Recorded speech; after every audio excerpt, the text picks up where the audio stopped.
à vous tous et bienvenue dans cette nouvelle émission Paroles de femmes. Alors aujourd'hui, nous allons voir comment nous pouvons obéir aux instructions que nous avons reçues. On a parlé de l'écoute, on a parlé de la réflexion, mais maintenant il est temps de passer à l'action, même si Aurélie, tu nous en as déjà parlé hier de l'action. Et Nadine, tu avais hâte d'entrer dans ce sujet. Tu ne le savais pas, mais tu avais hâte de rentrer dans ce sujet, Nadine. Amen. Et on va parler de l'obéissance. Comment on peut faire pour que ces paroles ne soient plus simplement des lignes sur un cahier, des pensées dans nos têtes ou des sujets de réflexion, de discussion.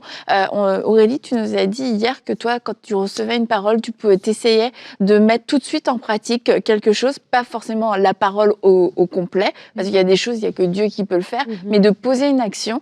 Et en fait, ça va être notre point de commencement, c'est qu'il y a des actions imposées et quelquefois, on veut attendre que la parole arrive d'elle-même à son plein développement, à sa pleine manifestation, mais en attendant, on peut rester très passif et du coup, on se retrouve, ça fait rien, ça marche pas, c'est peut-être que c'était pas vrai, etc. Et il y a vraiment des actions, des pas de foi qu'on est appelé à poser dès le début. On va le voir, oui, avec sagesse, c'est certain, mais avec foi, sûrement. Oui, vas-y Aurélie. En fait, il faut pouvoir résister à la procrastination aussi. Parce que quelquefois, on reçoit une parole, on sait même qu'on peut mettre en place une action de façon quand même directe, mais on va attendre un peu parce que, tu vois, la parole est fraîche, quoi. Il faut laisser qu'elle descende et tout. Et ça peut arriver qu'on dise, mais je vais attendre. Et on se retrouve en train de reporter l'action à plus tard.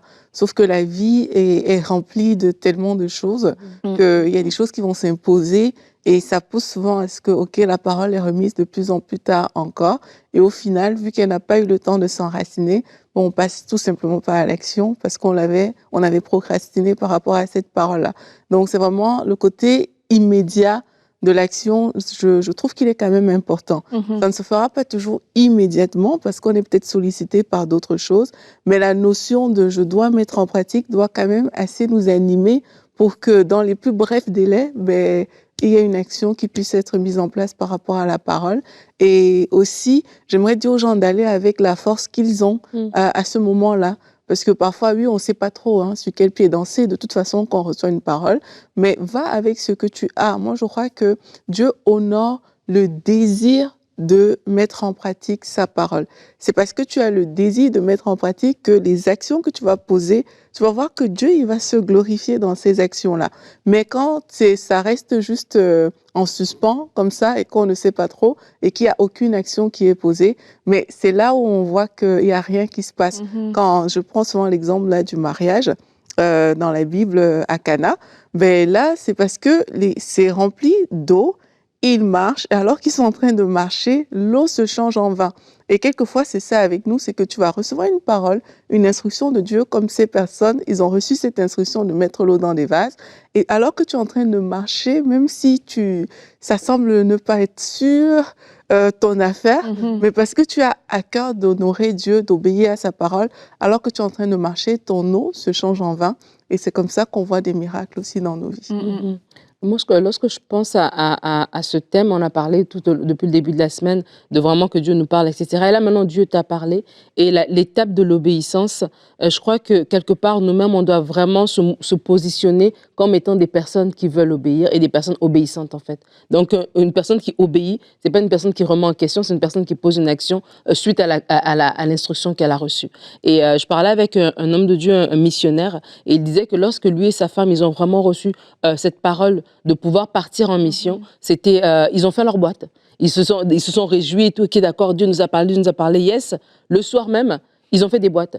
Ils n'ont pas déménagé le jour même, mais ils ont dit le fait d'être dans une atmosphère où il y avait des boîtes qui étaient faites, ça leur rappelait que cette parole-là avait été donnée. Et ça a pris quelques temps, ça a peut-être pris un an ou deux avant qu'ils puissent vraiment, que tout se mette en place pour qu'ils puissent partir.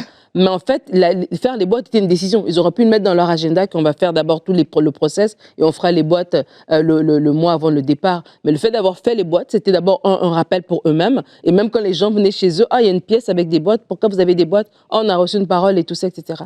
Et donc, je crois que lorsqu'on se met nous-mêmes vraiment dans un corps obéissant, ça veut dire que quand la parole elle est reçue, on sait qu'elle vient de Dieu, il y a quelque chose qui va se mettre en place. Comme Aurélie a dit, il y a une action qui va venir. Et Josué, lorsqu'il reçoit cette parole pour dire, voilà, qu'ils doivent aller entrer en possession du pays, ben, il se retourne vers les gens, il dit, sanctifiez-vous. Dans 3 jours, on parle. Il y a un timing qui est mis. Et donc, quand on a un cœur obéissant, il y a aussi un timing qui va se mettre en place. Et pour Josué, c'était 3 jours. Pour vous, peut-être, ce sera plus long. Mais en tout cas, le fait d'être dans un cœur obéissant va déjà nous apporter à poser une première action. Et cette première action va comme déclencher un petit peu la suite. Peut-être que Dieu vous met à cœur de commencer un ministère dans votre église, mais faire la première action d'acheter, je sais pas moi, je sais pas, acheter quelque chose par rapport à ce ministère-là, c'est peut-être la première action. Après ça, on va vous donner un local. Après ça, il y a quelque chose d'autre qui va arriver, mais il y a une petite première action qui va être posée et qui va être comme l'élément déclencheur du reste. Mais vraiment, le cœur obéissant voudra faire quelque chose. Un cœur qui n'est pas obéissant voudra attendre, voudra retarder, voudra peut-être remettre en question même, est-ce que Dieu m'a vraiment parlé? Parce que là, ça m'amène un peu loin de ma zone de confort, etc., etc. Et donc, vraiment, de se positionner avec un cœur qui est obéissant. On avait fait une émission là-dessus, que lorsqu'on obéit, lorsqu'on a un cœur obéissant, mais il y a une promptitude aussi qui suit notre obéissance. Et tu vois, l'exemple que tu as donné, je trouve est un très bon exemple parce qu'ils n'ont pas déménagé dans la semaine qui a suivi. Et quelquefois, on n'ose pas poser la première action parce qu'on se dit, j'ai pas le timing de Dieu, peut-être que j'agis avec précipitation, je suis dans les émotions, mais on n'est pas en train de dire qu'il faut nous-mêmes faire en sorte que la parole s'accomplisse, mais on se met en action. Ok, on a reçu cette parole qu'on va partir, parce qu'on croit cette parole et parce que ça va stimuler aussi notre foi, on va commencer à faire des cartons, on va commencer à prévoir, planifier un déménagement, mais le lendemain, je suis pas en train de tout mettre dans un camion et puis mettre ma famille à la rue, etc. C'est vraiment trouver l'équilibre entre les deux et parce que de toute façon, ce que Dieu nous demande, oui, Dieu nous demande de poser certains pas, mais c'est lui qui a accompli de toute façon.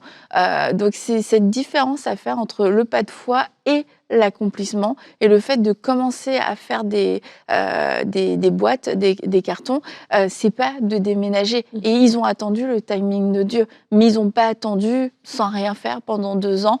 Ok, Seigneur, quand tu diras. Puis souvent, je trouve que c'est un peu ça, l'attitude qu'on peut avoir, c'est qu'on laisse tout. Ok, Seigneur, tu as parlé. Si c'est toi, eh bien, fais-le. Et puis on a l'impression qu'on est dans une attitude extrême de foi où on laisse tout Dieu faire, mais en fait, c'est un petit peu une attitude où on se désengage. On se désengage du projet. C'est comme, écoute, si c'est toi, vas-y, tu t'en occupes, mais Dieu va pas venir avec ses anges faire nos cartons dans notre maison. C'est comme quand tu dis à quelqu'un, je m'excuse si je vous l'ai dit d'ailleurs, mais si tu dis faut qu'on fasse quelque chose, faut qu'on se voit, faut qu'on boive un café, faut qu'on mange ensemble, mais si on prend pas une action tout de suite, l'action c'est pas d'aller tout de suite manger ensemble, d'aller tout de suite prendre un café, mais de se dire ok, c'est quoi la date? Parce que ça fait 3 ans qu'on se le dit qu'on va aller se boire ce café. Et depuis le temps... Le coup, Mais c'est ça aussi l'action, c'est la planification, c'est l'organisation, c'est de pouvoir prévoir pour pouvoir se projeter, parce que sinon, bien souvent, il n'y a rien qui va se passer. C'est vrai. Et j'ai suivi un petit enseignement de Joyce Meyer. Et elle disait d'enlever les mais dans notre vie. Elle disait que, voilà, tu as reçu quelque chose. Oui, mais il y a telle chose qui m'attend. Oui, mais j'ai des enfants. Oui, mais j'ai ceci, j'ai cela. Et du coup, le mais, c'est quelque chose qui venait vraiment nuire aux instructions divines parce que tu crois toujours que ton cas est particulier. C'est vrai. Toujours que, voilà, ça s'applique aux autres, mais moi, il y a quand même des circonstances atténuantes et tout. Et c'est important, moi, ça m'a interpellée, tu vois, c'est important que les mais qu'on met derrière la parole, qu'on puisse enlever En fait, quand Dieu parle, quand Dieu donne une instruction, il connaît ta vie, il connaît ta situation, il sait exactement là où tu te trouves.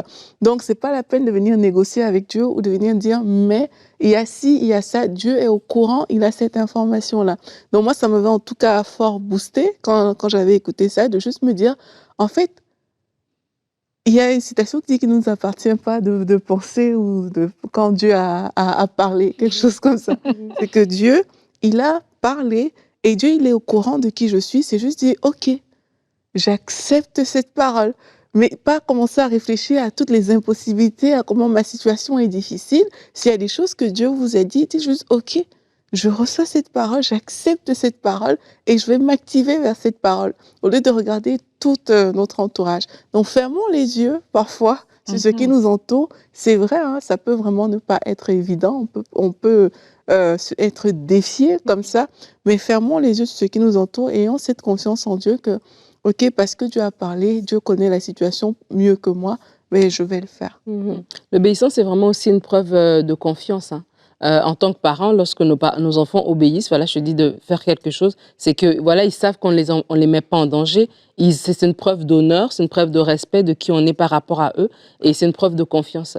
Et des fois, lorsque on a cette pensée-là, on peut à ce moment-là même se dire, mais pourquoi est-ce que j'ai du mal à obéir? Est-ce que c'est parce que j'ai peur de ce qui m'attend de l'autre côté? Est-ce que c'est parce que j'ai peur de ce que j'ai entendu? Je remets en question ce que j'ai entendu. On a dit depuis le début de la semaine que là, on parle d'une instruction. Donc, suite à une parole qui a été donnée, vraiment, on sait que c'est Dieu qui nous a parlé. Et là, maintenant, on doit agir. Si on a du mal à obéir comme ça, si on n'est pas sûr, c'est question aussi de venir vers le Seigneur pour être fortifié par rapport à ça. Parce que normalement, parce qu'on fait confiance à Dieu, parce que c'est notre papa, on doit quand même être en mesure de pouvoir obéir. Donc, si on voit juste dans la relation naturelle, si ton enfant de 8 ans, à chaque instruction, faut discuter pendant 20 minutes, il y a un souci quelque part. Et quelque part aussi, dans notre relation avec Dieu, ça découle aussi de notre confiance en lui, de savoir qu'il sait où il nous amène. Il trace devant nous des chemins tout tracés. C'est notre papa. Donc, du coup, nous-mêmes aussi, on doit être prêts à obéir, on doit être dans la paix lorsque nous obéissons. Lorsque je raconte quelquefois mon témoignage de comment j'ai changé je suis rentrée dans le ministère. Mais quand Dieu m'a dit de ne pas appliquer à ce poste-là, j'ai tout simplement obéi. Rien qui avait changé le lendemain. J'ai continué à aller à mon travail, j'ai continué à faire ce que j'avais fait. J'ai obéi de dire que je n'applique pas, mais j'ai continué à faire. Et lui-même, le Seigneur, s'est arrangé pour que la suite se mette en place, en fait. Et des fois, on hésite à obéir parce qu'on pense à tous les éléments connexes, mais c'est dit, obéis tout simplement à ton instruction. Tu t'arrêtes là. Dieu fera le reste. Et tu continues à faire ce que tu es en train de faire comme ce couple-là. Ils ont continué à aller au travail le lendemain, ils ont continué à vivre, mais ils avaient déjà commencé à faire leur boîte. Et dans la prière, Seigneur, merci pour la parole que tu m'as donnée. Je sais qu'elle va s'accomplir. Je suis disposée. Parle-moi encore s'il y a quelque chose, etc. Et c'est comme ça que petit à petit, les choses se sont dessinées. Dieu n'a pas parlé, t'as pas donné une instruction pour te laisser sur le bord du chemin. Il t'amène quelque part. Et vraiment, des fois, si on est résistant à l'obéissance, c'est vraiment se remettre en question pour dire, est-ce que je fais vraiment confiance à Dieu? Est-ce que vraiment je suis capable de m'abandonner? Et comme Aurélie l'a dit hier, lundi, pardon, d'être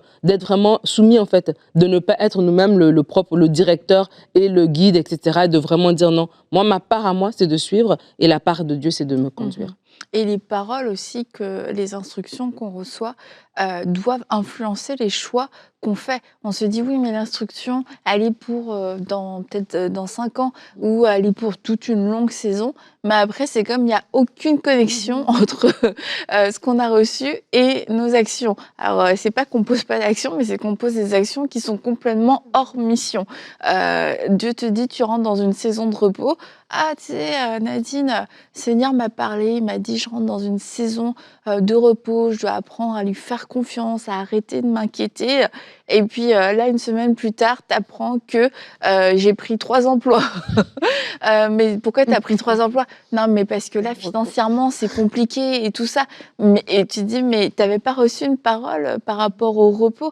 Et c'est parce que Dieu connaît à la fois notre vie, mais il connaît aussi nos situations et nos défis et nos tentations. Il sait que dans une période où financièrement, ça peut être difficile, et s'il ne nous a pas parlé avant, naturellement, on va vouloir aller chercher d'autres solutions qui vont avoir des répercussions peut-être sur nos familles, sur nos enfants, sur notre corps. Et du coup, Dieu parle, Dieu donne cette instruction, c'est une saison de repos. Fais-moi confiance. Donc ça veut dire tu n'ajoutes rien à ta coupe, mais là, tu as reçu la parole.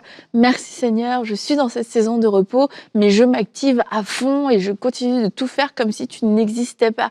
Et ça peut être pour le repos, et quelquefois ça va être pour l'autre chose. Ok, le Seigneur m'a dit que j'étais dans une saison pour servir, une saison de préparation, et 2 semaines plus tard, j'abandonne tous mes services à l'église parce que je suis fatiguée, parce que je m'en sors pas.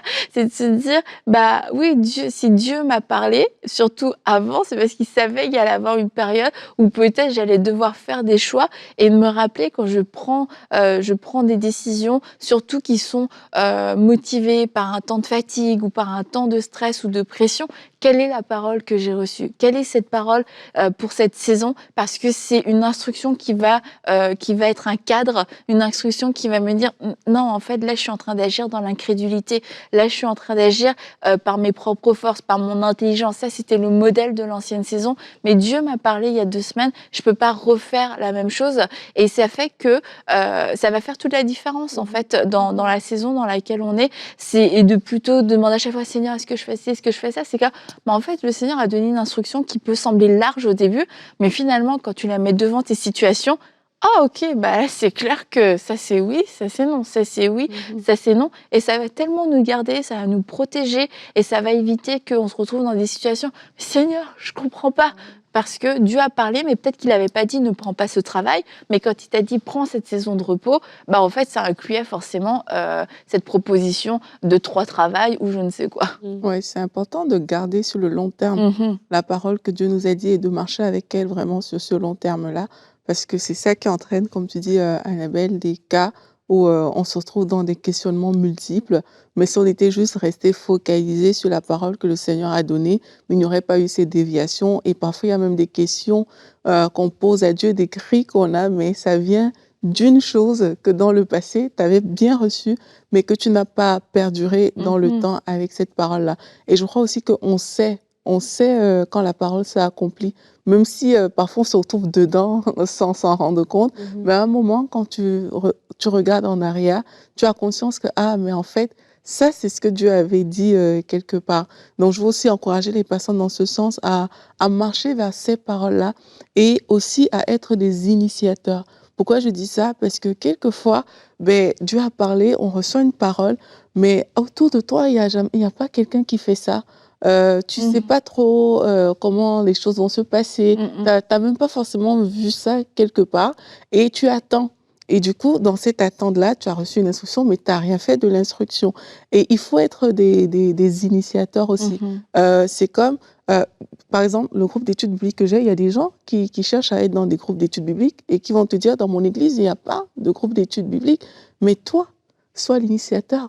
Il y a 5, 6, 7 personnes comme toi dans ton église qui aimeraient faire ça, mais tout le monde est en train d'attendre, par exemple. Peut-être tu as reçu une parole que, OK, je serai responsable de, je sais pas, de tel ministère, et que cette petite chose-là, c'est ta part que Dieu va te donner pour que tu marches avec. Et il y a des gens qui vont attendre parce que ça n'existe pas dans leur environnement. Mais soyons des initiateurs.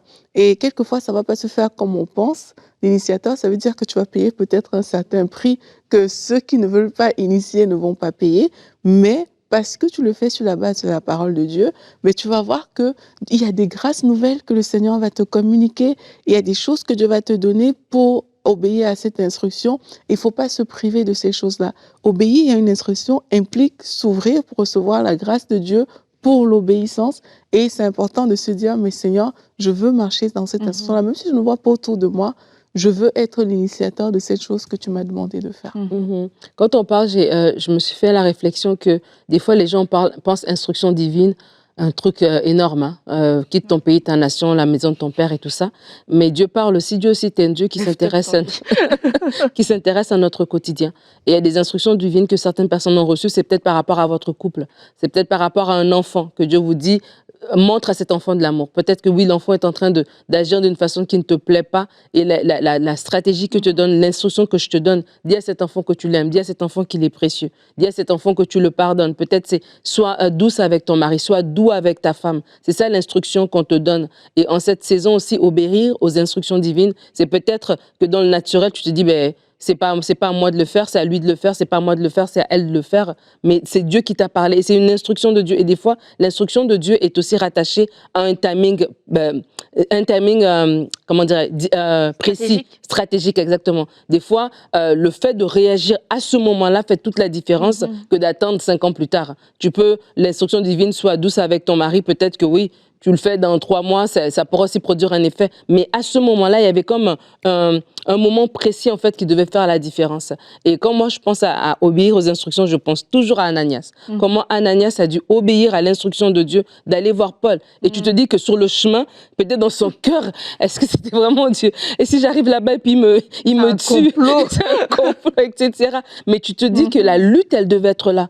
Mais le désir d'obéir à Dieu était tellement plus fort que ce que ses yeux pouvaient voir. Et la confiance en Dieu était tellement plus forte que comme un peu les 3 amis de Daniel, ils ont dit, peu importe, nous, on va pas se courber le genou devant ce roi-là. Et donc, c'est vraiment important de pas juste attendre à l'obéissance pour des grandes choses. Aurélie parlait de la fidélité dans les petites choses. Et je sens qu'il y a beaucoup de gens, des fois, ça coince dans vos maisons, ça coince dans vos relations, ça coince avec vos enfants, avec vos conjoints. Et la réponse, en fait, c'est une obéissance à une instruction que tu sais que tu as eue dans ton cœur. Et ça fait des semaines que c'est là, et tu hésites. Fais confiance à Dieu. Même si de façon naturelle, tu penses que tu vas perdre si tu demandes pardon. Tu penses que tu vas perdre si tu vas donner de l'amour. Tu penses que tu vas perdre si tu vas faire cette action-là. Mais parce que c'est Dieu qui a parlé et lui connaît la suite des choses derrière, tu serais surprise lorsque tu vas dire oui, j'obéis au résultat qui va se mettre devant toi, en fait. Et ça peut être, comme tu dis, des choses qui peuvent sembler anodines,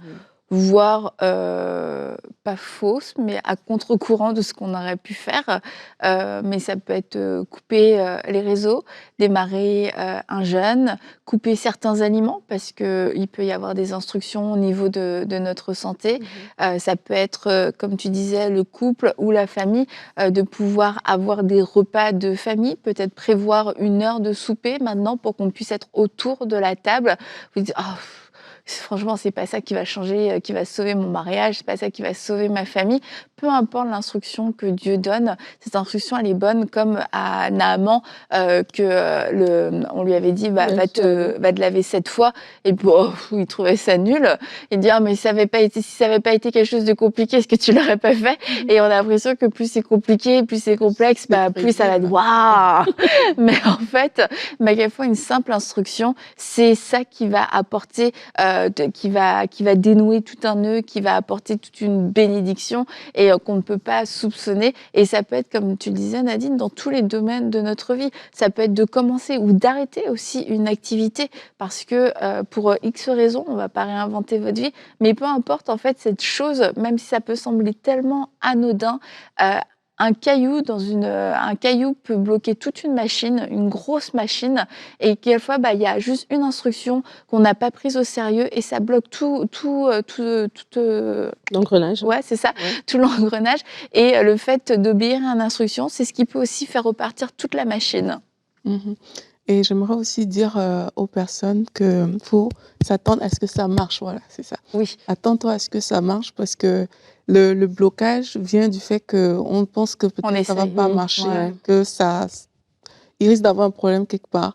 Mais comme Nadine disait, quand tu choisis de faire confiance à Dieu, attends-toi à ce que ça marche. Même si, comme tu dis, c'est une instruction banale, attends-toi à ce que, alors que je vais poser cette instruction, parce que c'est Dieu qui a parlé, ça va marcher. Alors que je vais faire ce repas, il y a quelque chose qui va se passer dans ma famille et ça va donner de l'entrain pour refaire ça souvent, pour le faire à un certain rythme. Alors que quand on est bloqué par les raisonnements, au final, ça dérange. Dans Jacques, ça dit de mettre en parole la pratique. Ne vous bornez pas à l'écouter en vous trompant vous-même par de faux raisonnements. Ça veut dire qu'on peut avoir de faux raisonnements à l'intérieur de nous et ces raisonnements viennent comme ça nous tromper en fait, viennent te faire imaginer des choses qui ne doivent pas être à imaginer. Donc disons-nous, ok, parce que Dieu a parlé, ça va marcher. Et Amen. apprenons aussi à collaborer avec le Saint-Esprit. Il est là, il est disponible pour nous aider à obéir aux instructions de Dieu. Donc, collaborons avec le Saint-Esprit. Si on sent que ça peut nous sembler difficile, on peut parler au Saint-Esprit. Seigneur, j'ai l'impression que c'est dur. Aide-moi, fais-moi avancer. Moi, plusieurs choses qui m'ont semblé difficiles. C'est pas que j'ai vu le Saint-Esprit apparaître, mais le simple fait de lui dire, aide-moi. Ça a changé beaucoup de choses. Ça m'a fait poser des pas que je n'aurais pas fait naturellement. Ça m'a fait aller dans des directions que j'aurais pas eu. Parce que je disais, Seigneur, j'ai besoin du courage. J'ai besoin que tu me donnes ton courage. Et ça, à plusieurs égards, je vous dis, moi, ça m'a aidé. Et je crois que c'est ça la collaboration avec le Saint-Esprit, de savoir que parce qu'il est là, il est à tes côtés, tu peux mettre en pratique cette instruction que tu as reçue, tu peux obéir. Il est là pour te motiver. Quand on m'avait dit que le mot paraclétos, j'avais entendu une prédicatrice dire ça, que ça veut dire c'est comme un coach, mais qui n'est pas sur le banc de touche, mais qui est avec toi tout le temps, qui est là, qui t'amène, qui t'accompagne dans cette course-là en t'encourageant, en te motivant. Donc, quand tu sais que le Saint-Esprit est à tes côtés comme ça et que tu lui demandes du courage pour obéir à ses instructions, mais tu vas voir que même si le pas te semble dur, mais tu vas le faire. Ton cœur sera comme, je vous dis, c'est des choses que j'ai vécues, où tu fais quelque chose, c'est comme, mais c'est comme tu as une paix, tu as quelque chose qui te donne d'avancer. Et c'est comme ça qu'on obéit aussi aux instructions. Et tu lisais dans Jacques, et la suite que je trouve très intéressante, c'est celui qui aura plongé les regards dans la loi parfaite, la loi de la liberté, et qui aura persévéré. Là, tu te dis, oui, j'ai plongé mes regards, j'ai étudié, mais la suite, c'est n'étant pas un auditeur oublieux, mais se mettant à l'œuvre, celui-ci sera heureux dans son activité. Alors, on plonge nos regards, mais on se met à l'œuvre. Ça doit créer en nous un déclic, ça doit créer en nous un mouvement. Et cette persévérance, c'est une persévérance dans l'action. Alors l'action, ça ne veut pas dire être dans la suractivité, mais c'est de poser un acte en rapport avec l'instruction qu'on a reçue. Et peut-être que pour vous, l'action que vous devez poser, c'est une action de repos. Ça veut dire je commence à me reposer, mais c'est une action. Et de persévérer, de se mettre à l'œuvre, celui-ci sera heureux dans son activité. Et on est appelé à avoir une activité et à être en action tout au long de notre vie, pas seulement quand, dans 10 ans, la grande parole va s'accomplir, parce que qu'est-ce qui se passe pendant ces 10 ans? Sinon, on avance pas à pas, on continue d'aimer Dieu, on continue de faire notre vie, comme tu l'as dit, toi Nadine, tu as reçu la parole, non, il faut pas que je postule pour ce poste.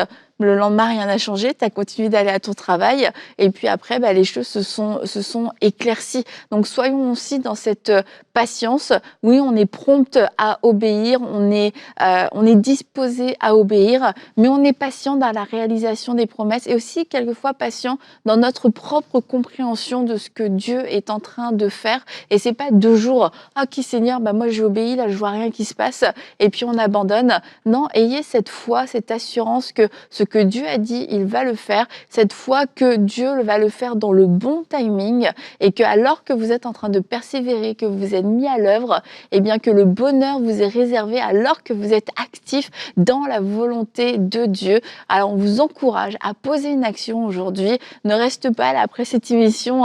Ah ouais, ok, c'était bien ce qu'elles ont dit les filles, ça m'a parlé. Non, il y a une action qui doit être posée. Donc, pose ton action. Et puis, si tu veux nous dire ce que tu as fait, écris-le nous dans les commentaires. Et puis, on va se retrouver demain. Demain, vous serez là, les filles, avec moi. Vous avez posé une action, vous allez être là demain. Donc, à demain dans Parole de Femme.